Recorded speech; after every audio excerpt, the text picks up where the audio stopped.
इयत्ता 12वी नवीन अभ्यासक्रमातील पहिला चॅप्टर जो आहे तो 1991 नंतरचे जग या चॅप्टरच्या संदर्भात आज आपण माहिती पाहणार आहोत.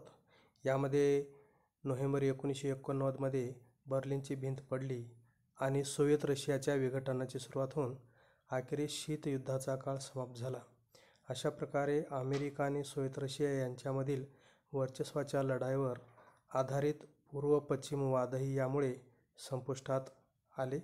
शीतयुद्धोत्तर काळातील घटना व घडामोडीचा आढावा आपल्याला पुढील 5 मुख्य परिमाणाद्वारे घेता येईल. या ठिकाणी आपण 11वीला पहिले शेवटचे जे 2 चॅप्टर बघितले ते 1945 नंतरचे जग भाग 1 आणि 1945 नंतरचे जग भाग 2 असे 2 भाग त्या ठिकाणी पाहिलेले आहेत. त्याच्यानंतरची जी पुढील माहिती आहे 1991 नंतर म्हणजे शीतयुद्धोत्तर जो काळ आहे त्यामध्ये त्याच्यानंतर काय काय बदल झाले जागतिक राजकारणात, जागतिक व्यवस्थेमध्ये ते आपल्याला पुढील 5 परिमाणांद्वारे पाहता येईल. या ठिकाणी पहिला जे परिमाण आहे त्याच्यात शीतयुद्धाचा शेवट आणि नव्या राष्ट्रांचा उदय हा पहिला परिमाण आहे. याच्यामध्ये शीतयुद्धाच्या शेवटासोबत अमेरिका आणि सोव्हिएत रशिया या 2 महासत्तांनी व्यापलेल्या आंतरराष्ट्रीय व्यवस्था संपुष्टात आली. याच काळात सोव्हिएत रशियाचे विघटन होऊन नवीन राष्ट्रे उदयास आली. दुसरं परिमाण आहे एकध्रुवीयतेचा उदय. अमेरिका आणि सोव्हिएत रशिया यांच्यातील शीतयुद्ध संपल्याने द्विध्रुवीयता संपुष्टात आली. पुढे अमेरिकेचे वर्चस्व असलेली एकध्रुवीय आंतरराष्ट्रीय व्यवस्था उदयास आली. तिसरे परिमाण आहे मानवी हक्क आणि मानवतावादी हस्तक्षेप. मानवी हक्काबाबतच्या जागरूकतेत वृद्धी झाली आणि मानवतावादी दृष्टिकोनातून झालेल्या हस्तक्षेपामध्ये वाढ झाली. चौथा परिमाण आहे दहशतवाद. 11 सप्टेंबर 2001ला अमेरिकेविरुद्ध चाललेल्या हल्ल्यानंतर ज्याला 9/11चा हल्ला म्हणून ओळखले जाते, दहशतवादाचे स्वरूप बदलत गेले. आणि 5वं परिमाण आहे बहुध्रुवीयता आणि प्रादेशिक वाद. या काळात मुख्यतः चीन आणि भारत या राष्ट्रांचा प्रभाव जो आहे तो वाढला. इंडो पॅसिफिक प्रदेशाचे प्रस्थ वाढले आणि व्लादिमीर पुतिन यांच्या अध्यक्षतेखाली रशियाचाही उदय झाला. या घडामोडीबरोबरच प्रादेशिकतावादाचा विकास झाला, ज्यामुळे बहुध्रुवीय जागतिक व्यवस्था अस्तित्वात आली. प्रदेश आणि प्रादेशिक संस्थांचे महत्त्व वाढत गेलेले दिसते.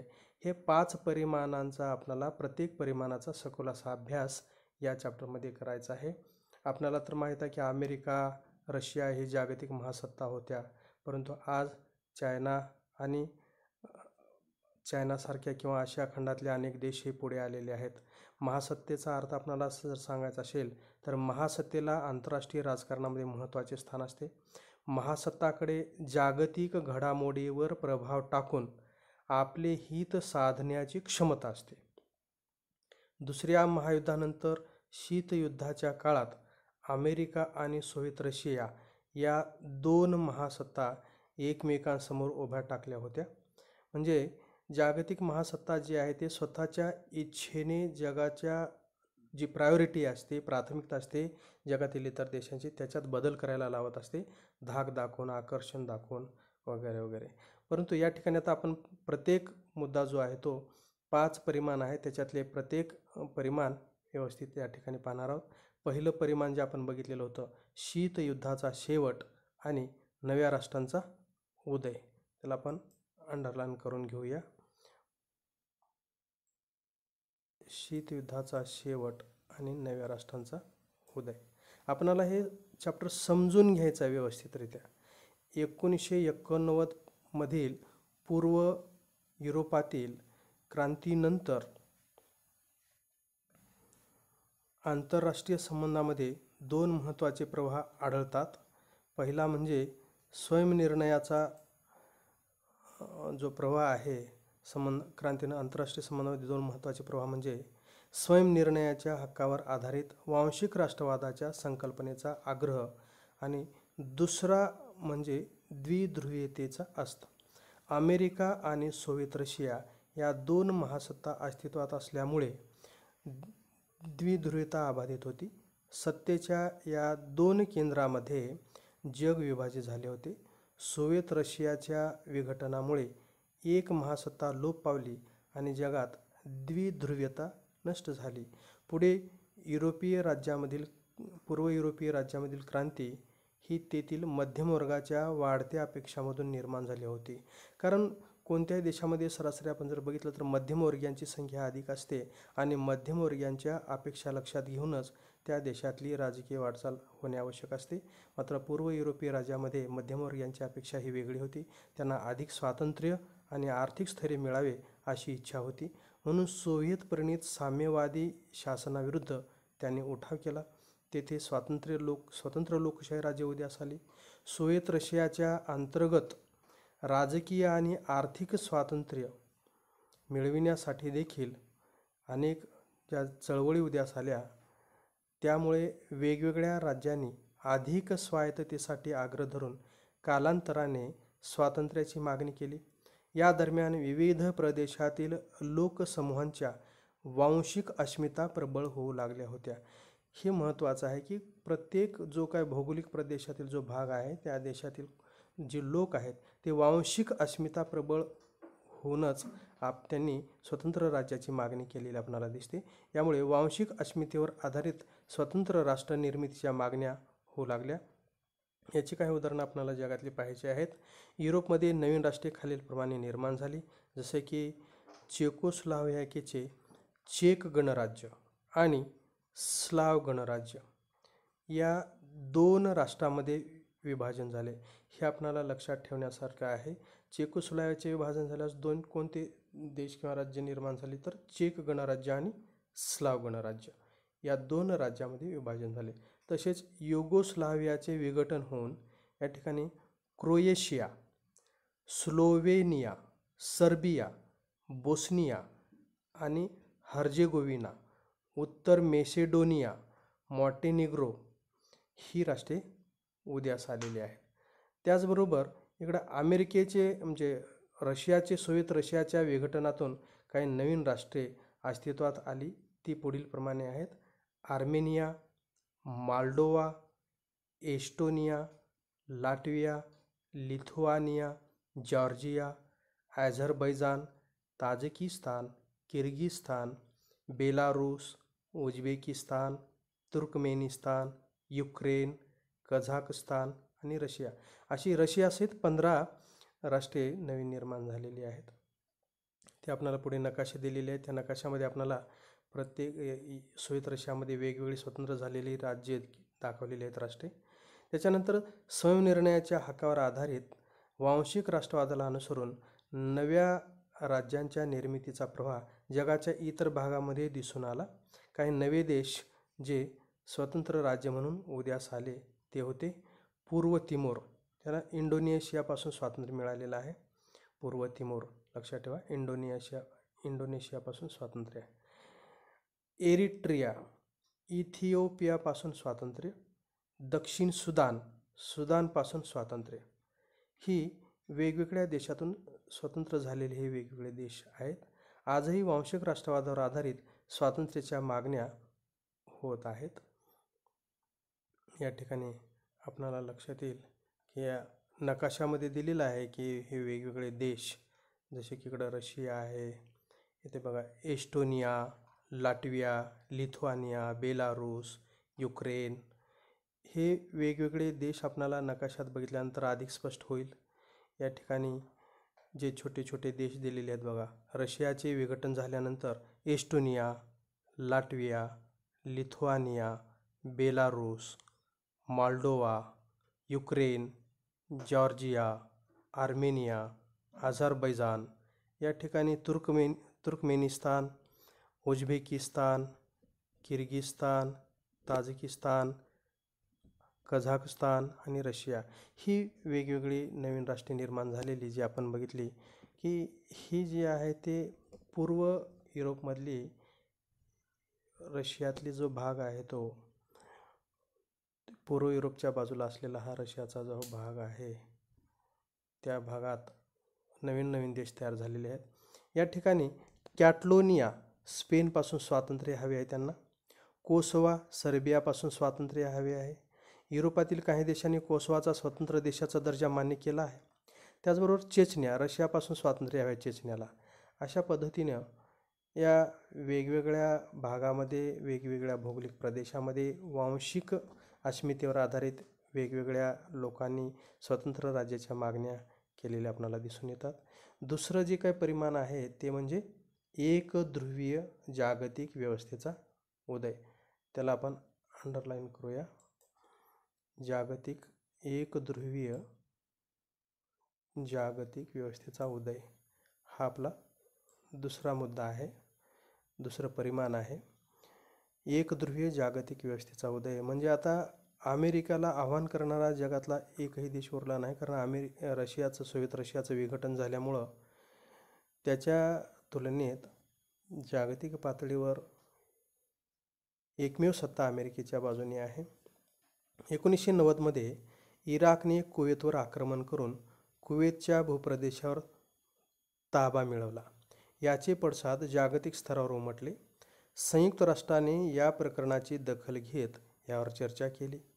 इराक विरुद्धच्या कारवाईत पुढाकार घेत अमेरिकेने एक बहुराष्ट्रीय सैन्याचे नेतृत्व केले.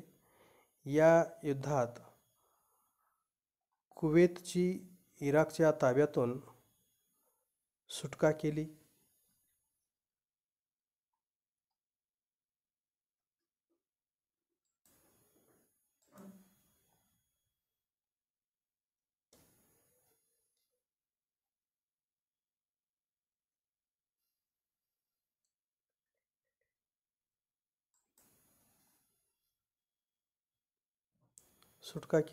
अमेरिकेचे तत्कालीन राष्ट्राध्यक्ष जॉर्ज एच. बुश सिनियर यांच्या मते हा एक नैतिक विजय होता. या नव्या जागतिक परिस्थितीला न्यू वर्ल्ड ऑर्डर अशी संज्ञा वापरलेली आहे. हे असे नवीन नवीन जे संज्ञा दिलेले आहेत ते आपल्याला लक्षात ठेवणे आवश्यक आहे. न्यू वर्ल्ड ऑर्डर ही संज्ञा वापरली गेली. अमेरिकेच्या या कृतीला जागतिक पातळीवर पाठिंबा मिळाला. यात कोणकोणत्या देशांनी पाठिंबा दिला? सोव्हिएत रशिया, चीन, नाटोमधील सहभागी देश. तर नाटोमधील सहभागी देश 1949ला नाटोची स्थापना झाली आणि त्याच्यामध्ये 12 देश सहभागी होते. त्या 12 देशांचा सुद्धा त्यांना पाठिंबा मिळाला आहे. इस्रायल आणि अरब देशामध्ये सौदी अरेबियाचा देखील समावेश होतो. आंतरराष्ट्रीय समस्यांनी ग्रासलेल्या सोव्हिएत रशियाचे 1991मध्ये विघटन झाले. अमेरिकेसमोर फारसे वैचारिक आव्हान उरले नव्हते. कालांतराने नवीन जागतिक व्यवस्था, हा शब्द बघा, नवीन जागतिक व्यवस्था या संज्ञेचा अर्थ राष्ट्रीय सुरक्षेशी जोडून जागतिक पातळीवर अमेरिकन वर्चस्वाला आणि नेतृत्वाला सर्व मान्यता आहे असा घेण्यात आला. एकध्रुवीय जागतिक व्यवस्थेची ही पहिलीच अभिव्यक्ती होते. या ठिकाणी आपल्याला नकाशामध्ये दिसेल की इराकने इथे कुवेतवर आक्रमण केलेलं आपल्याला दिसते. इथं कुवेत आहे, हा इराण, इकडे इराक. आणि 1990मध्ये इराकने कुवेतवर आक्रमण केले होते. त्याला सोडवण्यामध्ये बहुराष्ट्रीय सैन्याचं नेतृत्व अमेरिकेने केलं आणि त्याची सुटका केलेली आहे. या नकाशामध्ये दिसते हे कुवेत. आलं लक्षात? तुम्ही निरीक्षण केल्यास तुमच्या हे लक्षात येईल कुवेत आणि इराकचा नकाशा. या ठिकाणी फ्रान्सिस फुकुयामा हा एक विचारवंत आहे. त्याने आपले काही मत मांडले आहे. अमेरिकन राजकीय भाष्यकार फ्रान्सिस फुकुयामा यांनी इतिहासाचा अंत हा सिद्धांत मांडला. त्यांच्या मते सोव्हिएत रशियामध्ये साम्यवादाचा पाडाव झाल्यानंतर समाजवादी राजकीय, आर्थिक आणि सामाजिक व्यवस्थेचा अंत होऊन आता जगभरात उदारमतवादी लोकशाही व्यवस्था निर्माण होतील. अमेरिका आता जगात एक प्रबळ राष्ट्र म्हणून प्रस्थापित झाले होते. अमेरिकेच्या या वर्चस्वाला राजकीय आणि आर्थिक आयाम होते. कोणते 2 आयाम होते अमेरिकन वर्चस्वाला? राजकीय आणि आर्थिक आयाम होते. राजकीय आयामामध्ये काय होईल? राजकीयदृष्ट्या पूर्व युरोपातील अनेक पूर्वाश्रमीच्या म्हणजे सोव्हिएत रशियाबरोबर साम्यवादी अर्थव्यवस्थेचा स्वीकार केलेले पूर्वाश्रमीचे पूर्व युरोपातील जे देश होते, अशा अनेक देशांनी साम्यवादी राजवटीने अमेरिकी उदारमतवादी लोकशाही तत्वावर आधारलेली शासन प्रणाली स्वीकारली. त्याचबरोबर सुशासनाची संकल्पनासुद्धा लोकशाहीशी जोडली गेली. आर्थिक क्षेत्रात, आर्थिक आयाम म्हणजे आर्थिक क्षेत्रात देखील बऱ्याच देशांनी समाजवादी अर्थव्यवस्थेचा त्याग केला होता. म्हणजे हे दोन्ही आयाम जे आहेत सोव्हिएत रशियाच्या जे काही स्वीकार केलेला होता राजवटीचा, अर्थव्यवस्थेचा, तो आता त्यांनी बदल करून लोकशाहीचा स्वीकार केला आणि भांडवलशाहीचा स्वीकार केलेला दिसतो. अमेरिकन वर्चस्वाचा आणखी एक महत्त्वाचा पैलू म्हणजे तिथे सॉफ्ट पॉवर. कोणते पॉवर? Soft power. सैनिकी बळाचा वापर न करता दुसऱ्या देशावर प्रभाव टाकणे म्हणजे सॉफ्ट पॉवर. सॉफ्ट पॉवरचा अर्थ लक्षात घ्या. सॉफ्ट पॉवर सैनिकी बळाचा वापर न करता दुसऱ्या देशावर प्रभाव टाकणे म्हणजे सॉफ्ट पॉवर. हा प्रभाव पाडण्यासाठी आर्थिक, सामाजिक, सांस्कृतिक आणि इतर साधनांचा वापर केला जातो. आता उदारमतवादी लोकशाही आपण वर बघितलेला आहे की उदारमतवादी लोकशाहीचा स्वीकार अनेक पूर्वाश्रमीच्या साम्यवादी राजवटींनी केला. तर उदारमतवादी लोकशाहीचे वैशिष्ट्य या ठिकाणी दिलेले आहेत. उदारमतवादी लोकशाही हा प्रातिनिधिक लोकशाहीचाच एक प्रकार आहे. जागतिक स्तरावर आज उदारमतवादी लोकशाही व्यवस्था ही एक प्रबळ राजकीय विचारधारा आहे. यात वैयक्तिक स्वातंत्र्याला महत्त्वाचे स्थान आहे. उदारमतवादी लोकशाहीची काही ठळक जी वैशिष्ट्ये आहेत त्यामध्ये सार्वत्रिक मताधिकार, स्वतंत्र आणि न्याय्य निवडणुका, स्पर्धात्मक पक्षीय राजकारण आणि कायद्याचे राज्य अशी 4 वैशिष्ट्ये असलेली ही उदारमतवादी लोकशाही या ठिकाणी आपल्याला त्याची वैशिष्ट्येसुद्धा आपण पाहिली आहेत. त्याचबरोबर एक अमेरिकन समाजशास्त्रज्ञ जोसेफ नाय यांनी सत्तेचे विभाजन 2 प्रकारात केले आहे. एक आहे हार्ड पॉवर आणि दुसरा आहे सॉफ्ट पॉवर. हार्ड पॉवर म्हणजे अशी क्षमता, लक्षात घे व्याख्या, अशी क्षमता जी दुसऱ्यांना त्यांच्या प्राधान्यक्रमाच्या आणि इच्छेच्या विरुद्ध वागण्यास भाग पाडते. आता प्राधान्यक्रमाच्या म्हणजे एखाद्या देशाने त्याचं जे धोरण ठरवलेलं आहे त्या धोरणामध्ये त्यांनी कोणकोणत्या गोष्टीला प्राधान्य द्यायचं ते त्यांचा कार्यक्रम झाला. परंतु ही जी हार्ड पॉवर सत्ता आहे, जागतिक सत्ता, ती त्या पुढील देशाच्या प्राधान्यक्रमाच्या आणि इच्छेच्या विरुद्ध त्यांना वागण्यास भाग पाडते. यात धमकी आणि प्रलोभने दाखवून दुसऱ्यावर सक्ती म्हणजे जबरदस्ती करणे याचा समावेश होतो. याविरुद्ध सॉफ्ट पॉवर म्हणजे अशी क्षमता ज्यामुळे तुम्हाला हवे तेच दुसऱ्यांना हवेसे वाटेल. बघा, अशी क्षमता, सॉफ्ट पॉवर म्हणजे अशी क्षमता ज्यामुळे तुम्हाला हवे तेच दुसऱ्यांना हवेसे वाटेल. अधिक स्पष्ट करायचे असल्यास सक्तीपेक्षा आकर्षण. हार्ड पॉवरमध्ये सक्ती असते, सॉफ्ट पॉवरमध्ये आकर्षण निर्माण करून स्वतःचे ध्येय साध्य करण्याची क्षमता. सक्तीपेक्षा आकर्षण निर्माण करून स्वतःची ध्येय साध्य करण्याची क्षमता म्हणजे सॉफ्ट पॉवर होय. मग अशा प्रकारची काही उदाहरणं अमेरिकेच्या सॉफ्ट पॉवरची आपल्याला पाहता येतील. त्याच्यामध्ये शैक्षणिक देवाणघेवाण कार्यक्रम. अमेरिका हा देश विद्यार्थ्यासाठी अतिशय अनुकूल आहे. गेल्या काही वर्षामध्ये अमेरिकेत शिकणाऱ्या आंतरराष्ट्रीय विद्यार्थ्याचा आकडा भरपूर प्रमाणात वाढला आहे. म्हणजे आकर्षण निर्माण केलं या ठिकाणी. आंतरजाल, इंटरनेट, आंतरजालाद्वारे लोकशाही व अभिव्यक्ती स्वातंत्र्याचा प्रसार ही सुद्धा अमेरिकेच्या सॉफ्ट पॉवरचा भाग आहे. आणि तिसरा आहे फूड चेन्स. अमेरिकन फूड चेन्सला जागतिक ओळख लाभलेली आहे. आज आपण बघतो भारतामध्ये McDonald, Subway, Pizza Hut, burger king इत्यादी यांची काही उदाहरणे आहेत. म्हणजे सॉफ्ट पॉवरचा वापर करून सुद्धा आपल्या मनासारखे आपले ध्येय साध्य करता येतात. तिसरं जे परिमाण आहे त्यामध्ये मानवी हक्क आणि मानवतावादी हस्तक्षेप. त्याला आपण अंडरलाईन करून घेऊया. तिसरा आपला जो परिमाण आहे ते मानवी हक्क आणि मानवतावादी हस्तक्षेप.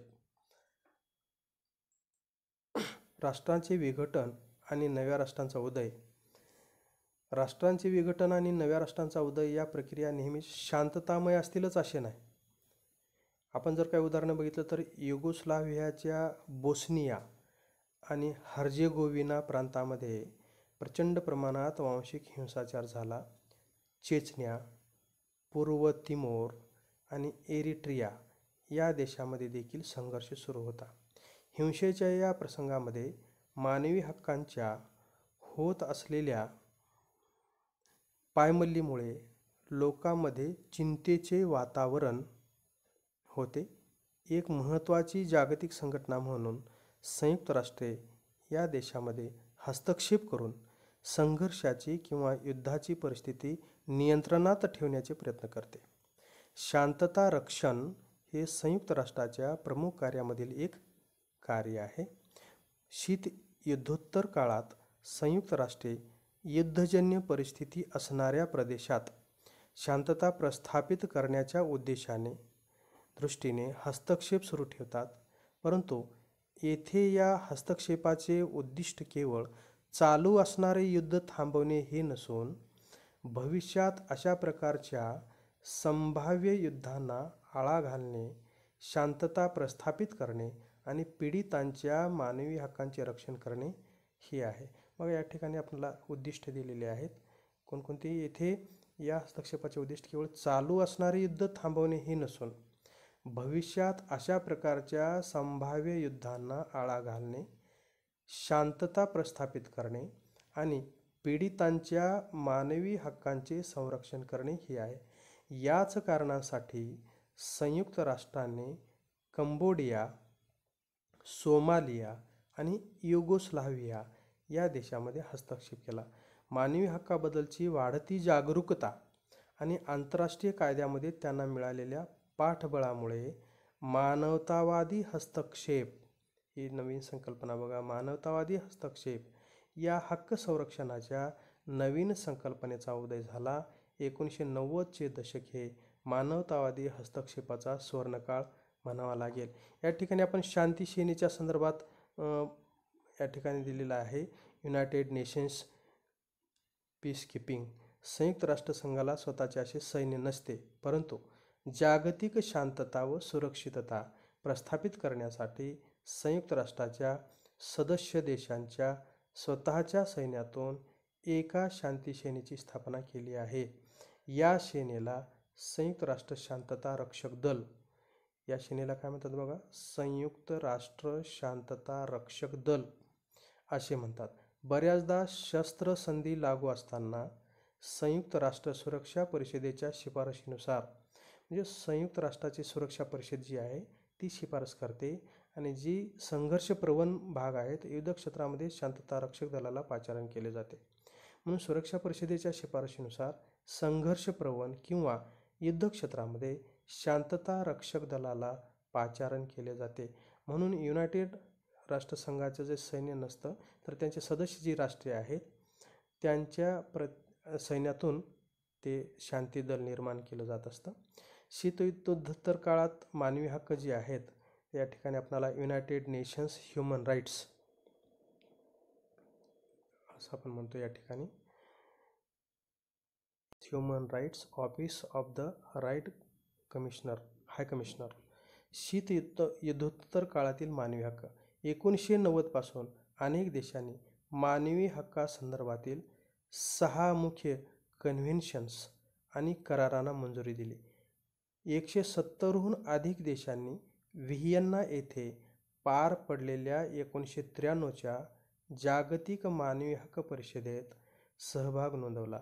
या परिषदेत त्यांनी मानवी हक्क संरक्षणाबाबत आपल्या जबाबदारीची पुन्हा एकदा पुष्टी केली. यानंतर संयुक्त राष्ट्राचे मानवाधिकार उच्चायुक्तालयाचे कार्यालय अस्तित्वात आले. त्याचे मुख्य कार्य संयुक्त राष्ट्राच्या मानवी हक्काशी निगडीत कार्यक्रमामध्ये समन्वय साधणे व मानवी हक्काप्रती सार्वत्रिक आदर प्रस्थापित करणे हे मुख्य कार्य आहे मानवाधिकार उच्चायुक्ताच्या कार्यालयाचं. त्याच्यामध्ये आहे संयुक्त राष्ट्राच्या मानवी हक्काशी निगडीत कार्यक्रमामध्ये समन्वय साधणे व मानवी हक्काप्रती सार्वत्रिक आदर प्रस्थापित करणे हे 2 महत्त्वाचे कार्य आहेत. 90च्या दशकात मानवी हक्कासंबंधीचे विचार प्रसारित करण्यात बिगर सरकारी संस्थांनी, ज्याला आपण NGOज म्हणतो, नॉन गव्हर्नमेंट ऑर्गनायझेशन, बिगर सरकारी संस्थांनी महत्त्वाची भूमिका बजावली. त्यामध्ये आहे international committee of the red cross. Red cross आपण नेहमी नाव ऐकलेलं असतं आपण. मेडिसिन्स सान्स फ्रंटियर आणि ऑक्सफॅम या संस्था थेट युद्धक्षेत्रामध्ये कार्यरत आहेत.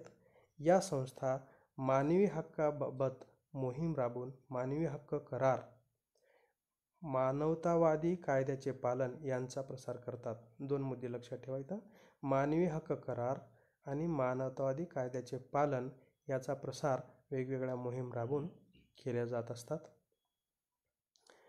संयुक्त राष्ट्र भारताचे मानवतावादी कार्य जे आहे ते आपण या ठिकाणी दिलेले आहेत काही उदाहरणे.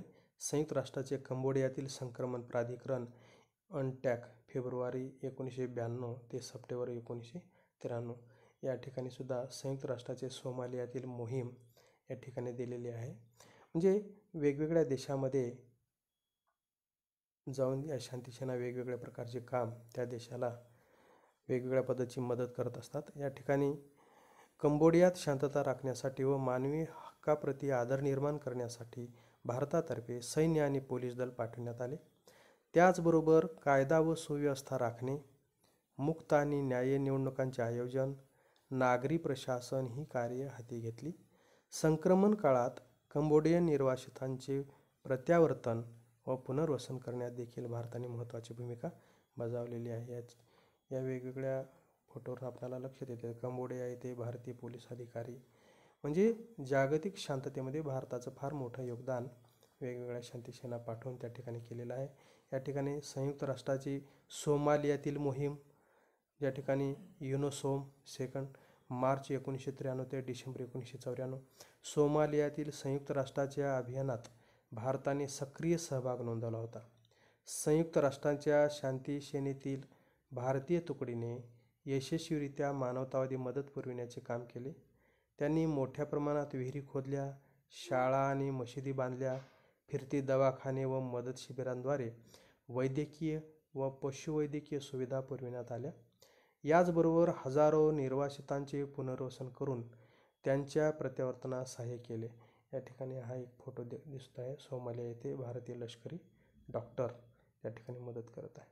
आपला नंतरचा जो चौथा जो परिमाण आहे तो आहे दहशतवाद, टेररिझम.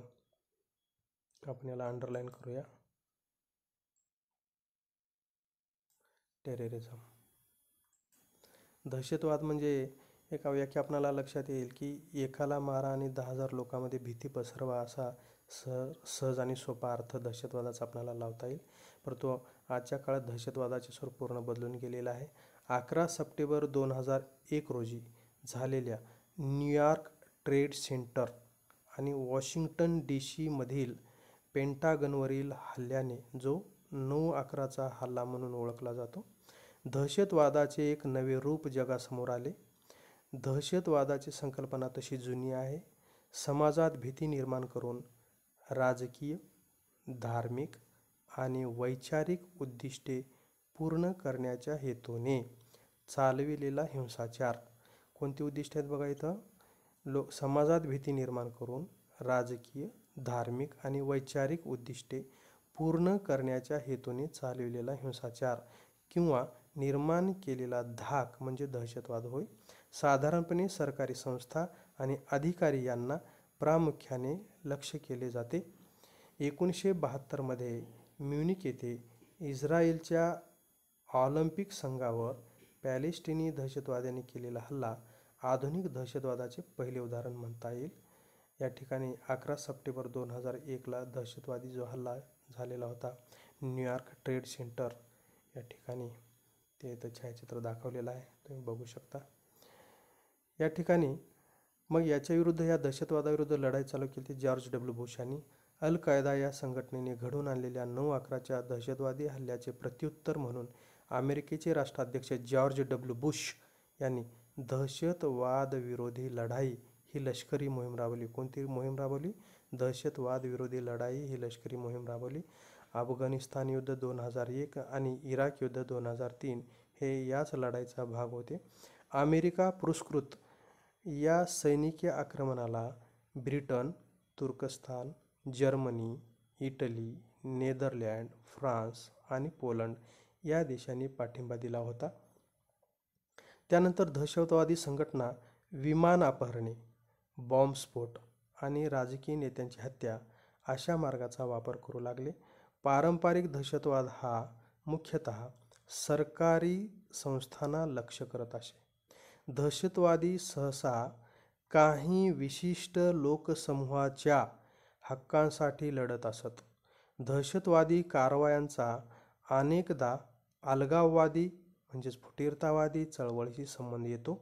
आधुनिक दहशतवाद अनेक पातळ्यावर वेगळा ठरतो.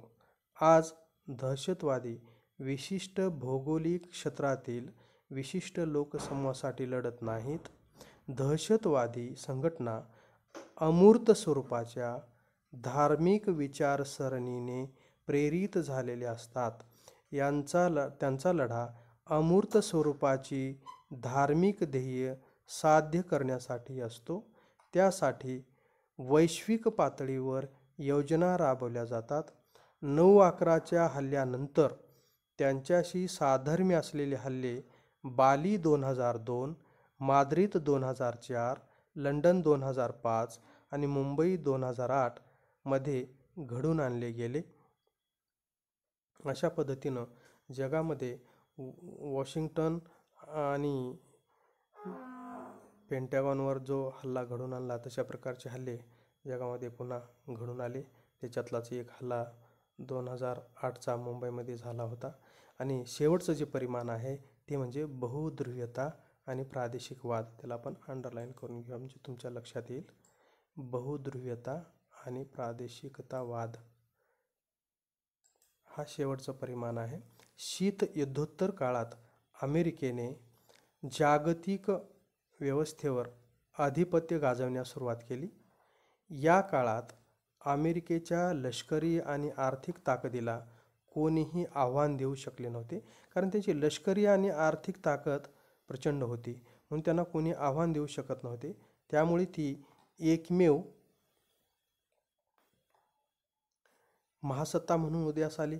परंतु महासत्ता होण्यासाठी आणि ते स्थान टिकवण्यासाठी आर्थिक संपन्नता आणि लष्करी बळ हे दोनच निकष नाहीत, हे लक्षात ठेवा.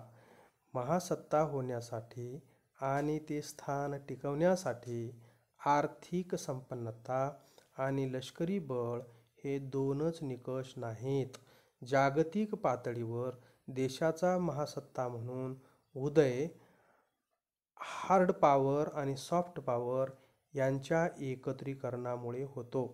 हार्ड पॉवरमध्ये आर्थिक निर्बंध आणि लष्करी बळ अशा गोष्टी येतात, तर सॉफ्ट पॉवरमध्ये देशाची प्रतिष्ठा, सांस्कृतिक प्रभाव आणि परंपरा हे घटक येतात. तुमच्या लक्षात आलं असेल की महासत्ता होऊन ते टिकून राहण्यासाठी केवळ आर्थिक संपन्नता आणि लष्करी बळ हे दोनच काही निकष नाहीत. त्याशिवाय हार्ड पॉवर आणि सॉफ्ट पॉवर यांचे एकत्रीकरण, यांचं संतुलन ठेवणं आवश्यक आहे. हार्ड पॉवरमध्ये आपण बघितलेलं आहे की हार्ड पॉवरमध्ये आर्थिक निर्बंध आणि लष्करी बळ या गोष्टी येतात, तर सॉफ्ट पॉवरमध्ये देशाची प्रतिष्ठा, सांस्कृतिक प्रभाव आणि परंपरा हे घटक येतात. अलीकडच्या काळात अमेरिकेच्या प्रबळ स्थानास प्रत्यक्ष किंवा अप्रत्यक्षपणे आव्हान दिले गेले आहे. बघा, आता बहुध्रुवीयतेकडे जग चाललेलं आहे, तर आपल्याला लक्षात येईल. अलीकडच्या काळात अमेरिकेच्या प्रबळ स्थानास प्रत्यक्ष किंवा अप्रत्यक्षपणे आव्हान दिले गेले आहे, कारण त्यांनी जास्तीत जास्त हार्ड पॉवरचाच वापर केलेला आहे, सॉफ्ट पॉवरचा वापर केला नाही. दोन्हीचं एकत्रीकरण करून संतुलित पद्धतीने त्याचा वापर केला असता तर निश्चितच ते स्थान टिकून राहिलं असतं. पण अमेरिकेने जगामध्ये हार्ड पॉवरचा जास्त वापर केला. धमक्या देऊन, सक्ती करून आपल्या इच्छेनुसार जगात आपले ध्येय साध्य करण्यासाठी त्याचा वापर केला गेला. या ठिकाणी अप्रत्यक्षपणे आव्हान दिले गेले. उदाहरण बघा, नंबर 1, युरोपियन युनियन मार्फत युरोपात आर्थिक आणि प्रादेशिक एकीकरण झालेले दिसते. म्हणजे EEC जी होती, युरोपियन इकॉनॉमिक कमिटी, त्यांनी आर्थिक आणि प्रादेशिक एकीकरण झालेले दिसते. चीन आणि जपान व त्या पाठोपाठ भारतापुढे जागतिक व्यवस्थेत आशियाचा प्रभाव वाढलेला दिसतो. हे दुसरं उदाहरण आहे. रशियाचे लष्करी शक्ती म्हणून झालेले पुनरुत्थान आणि नव्या प्रादेशिक संघटनांचे वाढते महत्त्व यामुळे एकध्रुवीय जागतिक व्यवस्थेचे बहुध्रुवीय व्यवस्थेत रूपांतर झाले. तुम्हाला असा सहज एखादा प्रश्न येऊ शकतो की एक द्विध्रुवीय व्यवस्थेचे एकध्रुवीयमध्ये तर रूपांतर झाले, पण पुढे एकध्रुवीयतेचे बहुध्रुवीयमध्ये रूपांतर कशामुळे झाले, तर हे आपले कारण आपल्याला द्यावे लागतील. युरोपियन युनियनमार्फत युरोपात आर्थिक आणि प्रादेशिकीकरण झालेले दिसते. एक, चीन आणि जपान व त्या पाठोपाठ भारतामुळे जागतिक व्यवस्थेत आशियाचा प्रभाव वाढलेला दिसतो. रशियाचे लष्करी शक्ती म्हणून झालेले पुनरुत्थान आणि नव्या प्रादेशिक संघटनांचे वाढते महत्त्व यामुळे एकध्रुवीय जागतिक व्यवस्थेचे बहुध्रुवीय व्यवस्थेत रूपांतर झाले. अमेरिका प्रणीत एकध्रुवीय जगास चीनने शक्तिशाली आव्हान दिलेले आहे. 1970च्या मध्यात डेंग शाओपिंग यांच्या नेतृत्वाखाली चीनने उदारीकरणाचे धोरण स्वीकारून आर्थिक प्रगती साध्य केली आणि चीनने जगात प्रबळ स्थान प्राप्त केले. 1990मध्ये आणखी नाट्यमय घटना घडल्या.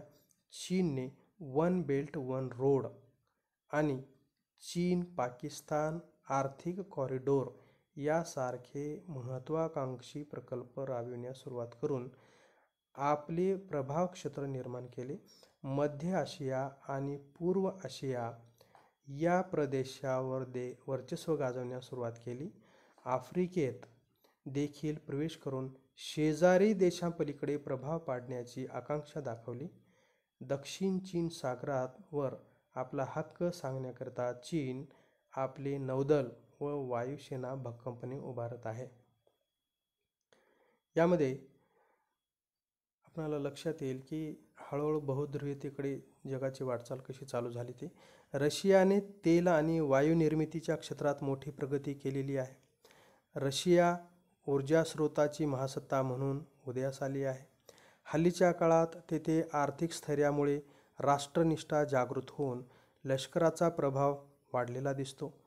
रशिया हा Shanghai cooperation organisation SCO Shanghai cooperation organisation SCO चा संस्थापक सदस्य असल्यामुळे मध्य आणि पूर्व युरोपात रशियाचा बऱ्यापैकी प्रभाव कायम आहे असे दिसते.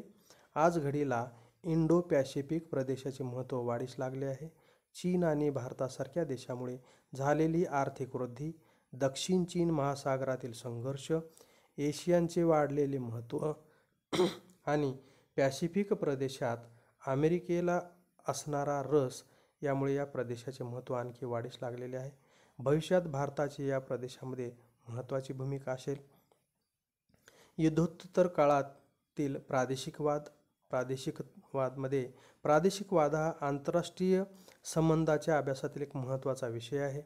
एखादी प्रादेशिक संघटना निर्माण करण्यासाठी अथवा त्याचा भाग होण्यासाठी अनेक देश एकत्र येताना दिसतात. या संघटना भौगोलिक तत्वावर किंवा समान राजकीय, वैचारिक, आर्थिक इत्यादी घटकांवर आधारलेल्या असू शकतात. प्रादेशिक संघटना बांधताना देशांनी भौगोलिकरित्या जोडलेली असणे महत्त्वाचे असतेच. त्याशिवाय काही व्यावहारिक आणि संसाधनासंदर्भातले मुद्देही महत्त्वाचे ठरतात. यामध्ये दळणवळण आणि संपर्क व्यवस्था, ऊर्जा स्रोत, आरोग्य व्यवस्था इत्यादींचा समावेश होतो. प्रादेशिक वादाचा प्रवास साधारणतः त्यातील सदस्यांमध्ये घडणाऱ्या राजकीय संवादाने सुरू होतो. ही चर्चा पुढे नेण्यासाठी समान विचारसरणी किंवा आर्थिक हितसंबंध उपयोगास येऊ शकतात. या चर्चेचा परिपाक म्हणजे एखादी प्रादेशिक संघटनेची निर्मिती होऊ शकते. 1940 आणि 50च्या दरम्यान आशिया आणि आफ्रिकेतील प्रादेशिक वादाने येथील देशांमधल्या राजकीय चर्चावर लक्ष केंद्रित केले होते. युरोपचे लक्ष मात्र आर्थिक समन्वयाकडे होते. उदाहरणार्थ युरोपमध्ये युरोपीय कोळसा आणि पोलाद समुदाय ECSC European coal and steel community 1951 जो आहे तो त्या ठिकाणी स्थापन झालेला आहे. त्याच्यानंतर युरोपीय आर्थिक समुदाय EEC युरोपियन इकॉनॉमिक कम्युनिटी 1957 आणि युरोपीय अणुऊर्जा समुदाय युरोटॉम 1958 या संघटना स्थापन झाल्या. 1960च्या सुमारास प्रादेशिक सहकार्याच्या संकल्पनेचा आशियामध्ये प्रसार झाला. 1967मध्ये एशियनची स्थापना झाली. 1960मध्ये आर्थिक निकषावर आधारलेल्या प्रादेशिक संघटना उदयास आल्या. NATO, North Atlantic treaty organisation सारख्या काही संघटनांनी संरक्षणाच्या बाबीवर लक्ष केंद्रित केले. शीत युद्धोत्तर काळात प्रादेशिक संघटनांनी व्यापारावरही लक्ष देण्यास सुरुवात केली. त्यामुळे या काळात अनेक व्यापारी गट निर्माण झालेले दिसून येतात. व्यापारी गट म्हणजे काय मग? अनेक देश मिळून आपले आर्थिक हितसंबंध दृढ करण्याकरिता काही विशेष करार करण्यासाठी व्यापारी गट स्थापन करतात. सामान्यतः हे करार व्यापारातील अडथळ्यांना कमी अथवा दूर करण्यासाठी केले जातात. जकात आयातीवरील कर, जकात म्हणजे काय असतो? आयातीवरील कर असतो. आणि कोटा म्हणजे काय असतो? तर आयातीच्या प्रमाणावर घातलेल्या मर्यादा. हे व्यापारातील अडथळ्यांचे प्रमुख प्रकार आहेत. या ठिकाणी शीत युद्धोत्तर काळात काही महत्त्वाच्या प्रादेशिक संघटना ज्या निर्माण झाल्या त्यांचा थोडक्यात आपल्याला आढावा घ्यायचा आहे. त्याच्यामध्ये नंबर 1 आहे युरोपियन संघ. दुसरे महायुद्ध व त्यानंतर शीतयुद्ध यामुळे आलेल्या सततच्या अस्थिरतेमुळे युरोपमधील देशांना कायमच एकत्र येण्याची प्रेरणा मिळाली आहे. युरोपीय संघाची सुरुवात आर्थिक सहकार्य दृढ करणारी संस्था म्हणून झाली. याच धर्तीवर युरोपीय संघाची स्थापना झाली. त्यामागची कल्पना अशी होती की जेव्हा देश एकमेकांशी व्यापार करतील तेव्हा ते आर्थिकदृष्ट्या परस्परावर अवलंबून असतील. त्यामुळे त्यांच्यामधील संघर्ष टळू शकेल. म्हणजे व्यापार वाढला की मैत्री वाढते आणि त्याच्यातून परस्पर संघर्ष टळू शकेल. आणि परावलंबत्व वाढल्यामुळे त्यांना संघर्ष करणे परवडणार नाही, म्हणून तो संघर्ष टळू शकेल. यासाठीच युरोपीय कोळसा व पोलाद समुदाय आणि युरोपीय आर्थिक समुदाय या 2 संस्थांची अनुक्रमे 1951 आणि 1957 साली स्थापना झालेली आहे. या ठिकाणी आपल्याला युरोझोन राष्ट्रे जी आहेत त्यांचा नकाशा या ठिकाणी दाखवलेला आहे. आपण व्यवस्थित बघू शकता. या ठिकाणी युरोपीय युनियनमधील युरोझोनचे सदस्य या अशा कलरने दाखवलेले आहेत. तर युरोझोनमध्ये सहभागी नसलेले युरोपियन युनियनचे सदस्य हे दाखवलेले आहेत. आपण व्यवस्थित बघू शकता त्यामध्ये. पुढे या सर्व संघटना युरोपियन समुदाय EC म्हणून ओळखले गेले. 1973मध्ये एका करारांतर्गत युरोपीय संसद निर्माण करण्यासाठी एक करार करण्यात आला होता. 1980च्या दशकात युरोपीय संघाची एक बाजारपेठ तयार करण्याच्या दृष्टीने प्रयत्न सुरू होऊन 1993मध्ये ती प्रक्रिया पूर्ण झाली. 7 फेब्रुवारी 1992 रोजी मास्त्रिक्ट करार, हा शब्द लक्षात ठेवा, 1992 रोजी मास्त्रिक्ट करार अंमलात येऊन युरोपीय संघाची स्थापना झाली. या करारामुळे सहकार्याचा परीघ वाढला आणि त्यात अंतर्गत व्यवहार, न्यायालयीन बाबी, परराष्ट्र आणि संरक्षण धोरणाचा समावेश झाला. या करारातून आर्थिक पातळीवर एकीकरण होऊन युरो या समान चलनाचा उदय झाला. युरोचे चिन्ह या चिन्हाने दाखवलं जातं. जसं रुपया आपला दाखवला जातो, डॉलर दाखवला जातो, तसं युरो हे चलन या चिन्हाने दाखवलं जातं. हे युरोपीय संघामधील 28 पैकी 19 देशाचे अधिकृत चलन आहे. बघा, युरोपियन कम्युनिटीमध्ये 28 देश, त्यापैकी 19 देशांचे हे अधिकृत चलन झालेले आहे. या देशांना एकत्रितपणे युरोझोन म्हणून ओळखले आहे. म्हणजे ज्या देशांनी राष्ट्रीय चलन म्हणून युरोचा वापर केला त्यांना आपण युरोझोन म्हणून ओळखलं जातो. निव्वळ आर्थिक संघटनांच्या दृष्टीने सुरू झालेली युरोपीय सहकार्याची प्रक्रिया विकसित होऊन आता ही जी स्थिती आहे या ठिकाणी दाखवलेलं आहे. युरोचं 1 जानेवारी 1999, बघा हे चित्र, डॉलरचे चित्र दाखवलेले आहेत. युरोचे 1 जानेवारी 1999 साली जगातील चलनांच्या बाजारात युरोचा प्रवेश झाला. ब्रिटन, स्वीडन आणि डेन्मार्क यांचा अपवाद वगळता युरोपीय संघाच्या सगळ्या देशांमध्ये युरोचा वापर सुरू झाला. युरोपीय संघातील युरो हे राष्ट्रीय चलन म्हणून स्वीकारलेल्या देशांच्या भौगोलिक आणि आर्थिक प्रदेशास युरोझोन म्हणून संबोधतात. वरच्या नकाशात आपण बघितलं की युरोझोनमध्ये असलेले देश आणि युरोझोनमध्ये नसलेले देश. यामध्ये संघटन, हवामान बदल, त्याच्यानंतर जे विकासाची प्रक्रिया जी आहे त्याच्यात पुढचं पाऊल म्हणजे त्यांनी हवामान बदल, पर्यावरण, आरोग्य, परराष्ट्र संबंध, सुरक्षा व स्थलांतर अशा विविध धोरण क्षेत्रामध्ये कार्यरत आहे ही संघटना. त्याच्यात या ठिकाणी आपल्याला खालच्या नकाशात शेंगेन क्षेत्र दाखवलेलं आहे. शेंगेन क्षेत्र जे आहे, शेंगेन प्रदेशाची निर्मिती ही युरोपीय संघाची सगळ्यात मोठी कामगिरी मानली जाते. शेंगेन करार हा 1985 साली केला गेला, ज्याद्वारे सगळ्या सदस्य देशांमधील अंतर्गत सीमारेषा नष्ट करण्यात आल्या. बघा, शेंगेन प्रस्तावाचं मुख्य उद्दिष्ट काय होतं? देशामधील अंतर्गत सीमारेषा नष्ट करण्यात आल्या. फ्रान्स, जर्मनी, बेल्जियम, लक्झेंबर्ग आणि नेदरलँड या 5 युरोपियन देशांनी या करारावर स्वाक्षऱ्या केल्या. हा करार लक्झेंबर्ग देशाच्या दक्षिणेकडील शेंगेन या खेडेगावात करण्यात आला, म्हणून त्याला शेंगेन, त्या गावावरून ते नाव ठेवलेलं आहे. आणि ते गाव कुठं आहे? लक्झेंबर्ग देशाच्या दक्षिणेकडील शेंगेन या गावात करण्यात आला. शेंगेन व्हिसा हा युरोपमध्ये सर्वत्र वापरला जाणारा व्हिसा आहे.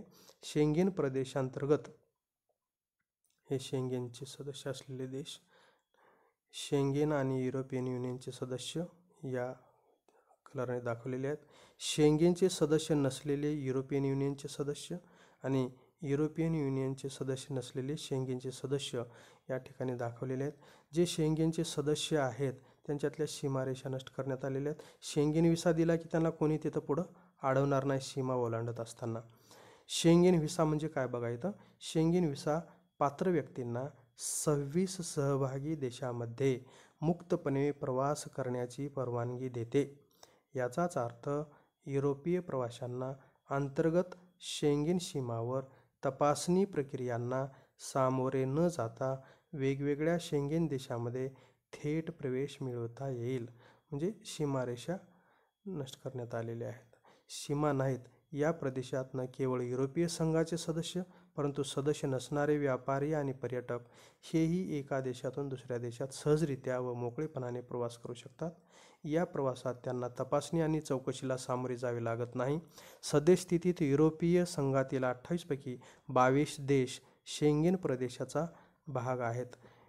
ब्रेक्झिट या ठिकाणी आपण बघितलेलं मागं 1-2 वर्षापासूनची चर्चा आहे ब्रेक्झिटची. 2016 साली ब्रिटिश नागरिकांनी जनमताद्वारे युरोपियन संघ सोडण्याचा निर्णय घेतला. शुक्रवार दिनांक 31 जानेवारी 2020च्या मध्यरात्री युनायटेड किंगडमने औपचारिकरित्या युरोपियन युनियनचे सदस्यत्व समाप्त केले. या प्रक्रियेला ब्रेक्झिट असे नाव दिले. ब्रेक्झिट हे ब्रिटिश राष्ट्रवादाच्या बाजूने मांडलेले आग्रही मत आहे. राज्यसंस्था ही संकल्पना आजही आपले महत्त्व टिकून आहे, हे यातून सिद्ध होते. या अनुषंगाने पुढील प्रश्नांच्या आधारे, म्हणजे ब्रेक्झिट किती आवश्यक आहे का नाही याच्यावर आपल्याला वर्गात आपण सहज चर्चा करू शकतो. युरोपियन महासंघाचे जे कार्य कसे चालते, तर या ठिकाणी वेगवेगळ्या व्यवस्था दिलेली आहे युरोपियन महासंघाची. युरोपियन आयोग, युरोपियन संसद, युरोपियन परिषद आणि युरोपियन न्यायालय या 4 संस्था युरोपियन संघाचे कामकाज चालविण्यासाठी अत्यंत महत्त्वाची भूमिका बजावतात. याच्यामध्ये युरोपियन आयोग हा आयोग युरोपियन युनियनचा कार्यकारी लोकशाहीशी संबंधित असा घटक आहे. युरोपियन आयोग मुख्यतः नव्या कायद्यासाठीचे प्रस्ताव सुचविणे. बघा, युरोपियन आयोगाचं मुख्य कार्य काय? नव्या कायद्यासाठीचे प्रस्ताव सुचविणे, युरोपियन संसदेने आणि आयोगाने घेतलेल्या धोरणात्मक निर्णयाची अंमलबजावणी करणे या जबाबदाऱ्या पार पाडतो. तर युरोपियन संसद एकूण प्रत्यक्ष निवडणुकांद्वारे एकूण 751 सदस्य 5 वर्षाच्या कालावधीसाठी निवडले जातात. संसदेवर कायदेविषयक देखरेखीच्या आणि अर्थविषयक जबाबदाऱ्या सोपवल्या जात असतात. त्याच्यानंतर युरोपीय परिषदेच्या रचनेत सदस्य राष्ट्रांचे राष्ट्राध्यक्ष किंवा प्रधानमंत्री, त्यांचे परराष्ट्रमंत्री व त्यासोबत परिषदेचे पूर्णवेळ अध्यक्ष यांचा समावेश असतो. ही परिषद वर्षातून 4 वेळा भरली जाते आणि युरोपियन युनियनला सामरिक नेतृत्व, म्हणजे संरक्षणाच्या संदर्भात युद्ध साहित्याचे नेतृत्व प्रदान करते, सामरिक नेतृत्व प्रदान करते.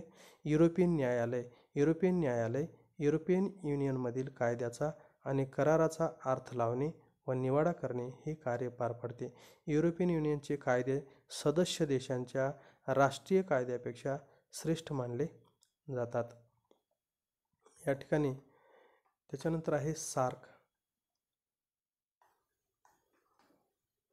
South Asian association for regional cooperation, याला आपण अंडरलाईन करून घेऊया.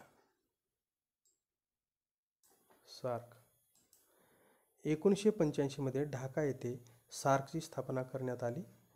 सुरुवातीच्या काळात सार्कमध्ये भारत, बांगलादेश, पाकिस्तान, नेपाळ, भूतान, श्रीलंका व मालदीव असे 7 देश सदस्य होते. 2007 मध्ये अफगाणिस्तानचा 8वा सदस्य म्हणून समावेश केला गेला. चीन, अमेरिका, युरोपियन महासंघ यांच्यासह 9 देश व संघटनांना सार्कमध्ये निरीक्षक दर्जा बहाल करण्यात आला आहे. दक्षिण आशियामध्ये संवाद निर्माण करण्यासाठी, बघा सार्कचं उद्दिष्ट काय, दक्षिण आशियामध्ये संवाद निर्माण करण्यासाठी सार्कची निर्मिती करण्यात आली. या अनुषंगाने दक्षिण आशियाई प्राधान्य व्यापार करार साप्टा दक्षिण आशियाई प्राधान्य व्यापार करार, south Asian priority trade agreement 1993 साली अस्तित्वात आला. पुढे दक्षिण आशियाई मुक्त व्यापार क्षेत्र south Asian free trade agreement ही सार्कची मुक्त व्यापार व्यवस्था 2006 मध्ये एका करारामुळे कार्यान्वित झाली, ज्यामुळे 1993ची सार्क प्राधान्य व्यापार व्यवस्था संपुष्टात आलेली आपल्याला दिसते. त्याच्यानंतर आहे बिमस्टेक, BIMSTEC, याला आपण अंडरलाईन करून घेऊया. बिमस्टेक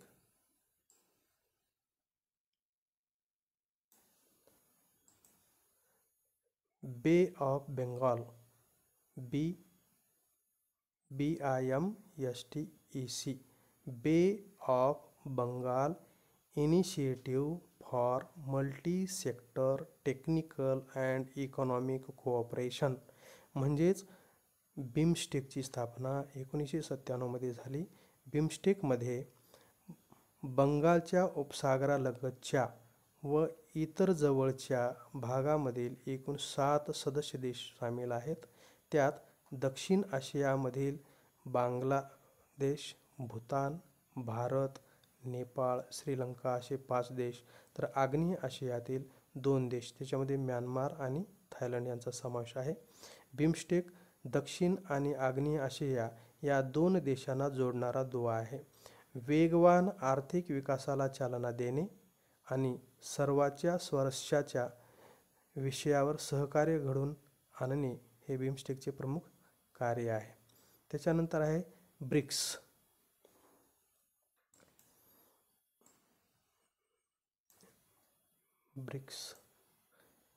ब्रिक्स ही संघटना 2009 साली ब्राझील, रशिया, भारत आणि चीन या उदयोन्मुख अर्थव्यवस्था असलेल्या देशांच्या पुढाकाराने आकारास आली.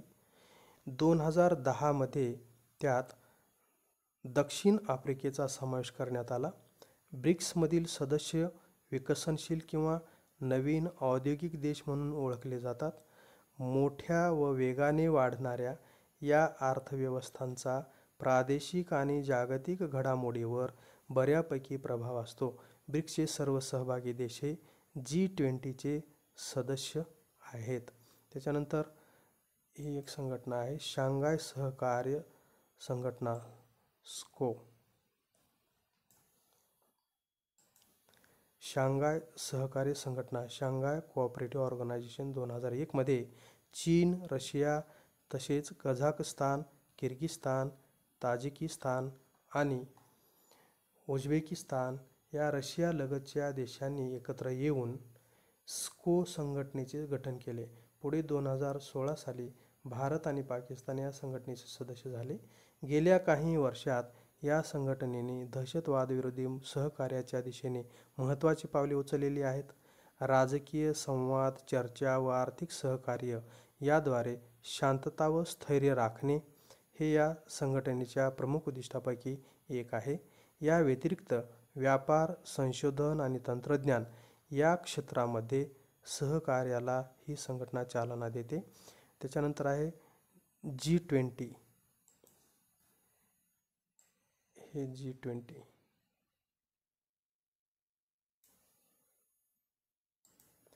युरोपियन युनियन आणि 19 इतर राष्ट्रांची सरकारे. युरोपियन युनियन आणि 19 इतर राष्ट्रांची सरकारे आणि मध्यवर्ती बँकांचे गव्हर्नर यांची 1999 मध्ये G20 नावाने आंतरराष्ट्रीय व्यासपीठ तयार करण्यात आले. म्हणजे या ठिकाणी गव्हर्नर आणि गव्हर्नमेंट म्हणजे G20चे म्हणजे युरोपियन युनियनचे सदस्य आणि इतर 19 इतर राष्ट्रांची सरकारे आणि गव्हर्नर्स यांची ही संघटना आहे. G20 नावाने आंतरराष्ट्रीय व्यासपीठ तयार करण्यात आले. त्याचा मुख्य उद्देश हा आर्थिक स्थैर्याबाबत चर्चा करणे हा आहे. 2008 पासून G20चा शिखर परिषदामध्ये राष्ट्रप्रमुख किंवा राष्ट्राध्यक्ष तसेच त्यांचे अर्थमंत्री आणि परराष्ट्र व्यवहार मंत्री भाग घेताना दिसतात. America, Britain, Germany, France, Japan यासारखी विकसित राष्ट्रे G20चे सभासद आहेत. विकसित आणि विकसनशील राष्ट्रांदरम्यान चर्चा होण्यासाठी हे एक व्यासपीठ आहे. G20मध्ये भारताने सातत्याने सक्रिय सहभाग घेतला आहे. म्हणजे या ठिकाणी G20चं महत्त्वाचं उद्दिष्ट या ठिकाणी तुम्हाला लक्षात आलं असेल. आपण त्याला अंडरलाईन करून लक्षात येईल तुम्हाला की मुख्य उद्देश काय आहे, तर आर्थिक स्थैर्याबाबत चर्चा करणे हा या G20चा उद्देश आहे. आणि याच्यामध्ये